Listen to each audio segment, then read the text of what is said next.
కాంగ్రెస్ పని అయిపోయిందని బీజేపీ రాష్ట్ర కార్యవర్గ సభ్యురాలు పద్మజరెడ్డి విమర్శించారు.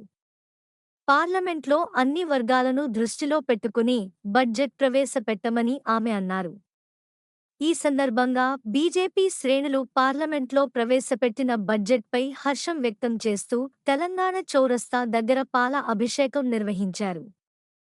ఈ సందర్భంగా మాట్లాడుతూ జిల్లాకు క్యాన్సర్ హాస్పిటల్ ఉండాలనేటువంటి ఆలోచన విధానంతో ఈరోజు ప్రతి జిల్లాలో కూడా క్యాన్సర్ సెంటర్లు పెట్టడానికి కూడా మోడీ గారి ప్రభుత్వం ఈరోజు ముందంజ చేసింది.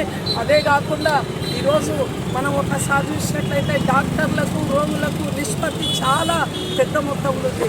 మరి ఈరోజు డాక్టర్లు చదవాల్సినటువంటి అవసరం ఉంది కనుకనే ప్రతి జిల్లా నుంచి కూడా ప్రభుత్వ వైద్య కళాశాల ఉండాలన్న ఆలోచనతో ఈరోజు ముందుకు తీసుకొని రావడం జరిగింది. కాకపోతే ఈ బడ్జెట్ గురించి కాంగ్రెస్ వాళ్ళు నిన్న నిరసన సభలు చేసారు. కొంచెం సిగ్గుండాలి కాంగ్రెస్ వాళ్ళకు.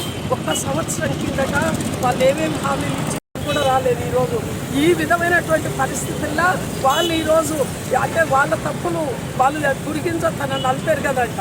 ఆయన వాళ్ళ తప్పులను వాళ్ళు బయట చెప్పుకోలేక సిగ్గులేక పబ్లిక్ ముందర పోలేక ఎవ్వరు చూడేమంటున్నారంటే ఈ కాంగ్రెస్ పని అయిపోయింది ఏడాదికి అని చెప్పారంటూ.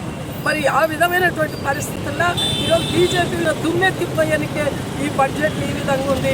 గాడిద గుడ్డు బడ్జెట్ అని ఒకరు రకరకాల పేర్లతోటి మాట్లాడుతున్నారు.